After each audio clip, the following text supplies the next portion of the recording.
Thank you, Mr. Chairman. Before I begin, I'd like to ask for unanimous consent to submit a letter for the record from the American Exploration and Production Council supporting the SPEED Act that, quote, puts NEPA back on track, unquote, to address the needs of the modern energy economy. Without objection. Thank you.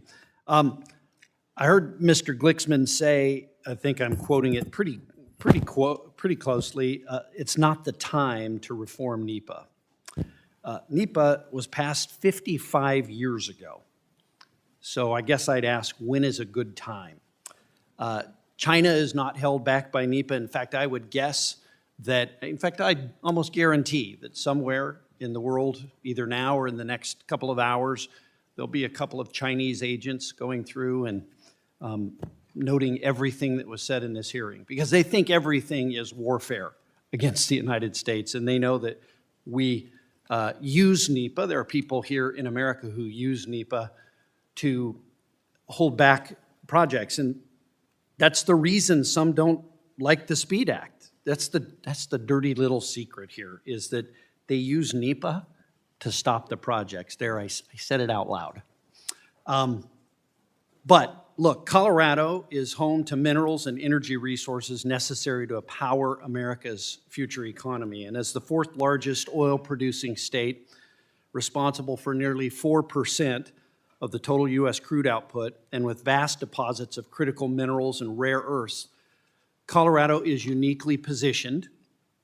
We're also home to one of the nation's premier mining institutions, the Colorado School of Mines. Our future resource development hinges on the ability to permit and develop projects efficiently. In a prior hearing at this committee, we discussed China's stranglehold on the critical mineral supply chain and the risks it poses to our energy and national security. The United States simply cannot afford to remain dependent on foreign adversaries for the materials that power our grid, that build our defense weapons systems, and that drive innovation in next-generation energy technologies. I would ask a question to Mr. Harrell, and first I'd like to thank you, Mr. Harrell, for the great work that your organization does. But as we review the three permitting reform bills before us today, how would these measures help strengthen America's geopolitical position in developing our own energy and mineral resources? And what are the consequences if Congress fails to act? The consequences of Congress failing to act is that we lose this global competition. We are way past the time of needing to enact bipartisan, politically durable permit reform. The uncertainty in our system is the single largest barrier to deploying new clean energy, new infrastructure that is needed to grow our economy, to take on major challenges, environmental challenges, including climate. And so we've got to restore predictability to it.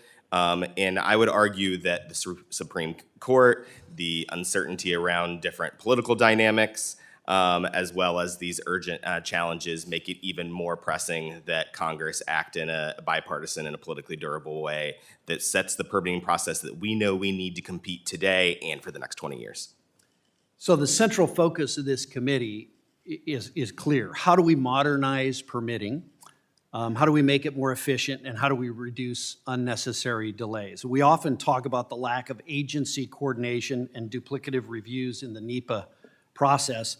The Fiscal Responsibility Act took the first steps in 40 years in modernizing permitting, and it put timelines in for completion of EAs and EISs and instructing how agencies are to coordinate with each other.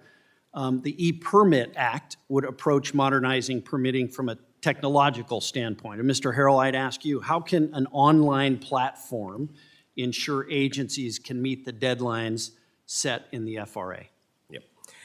It is critically important to have some consistency. I mean, we have talked very directly with Trump and Biden administration permitting officials who expressed extreme frustration with the lack of consistency on the nomenclature and data that we're using, that there isn't a centralized system, that there's not uniform federal standards, and that we're not publishing this data so that we can hold all stakeholders accountable.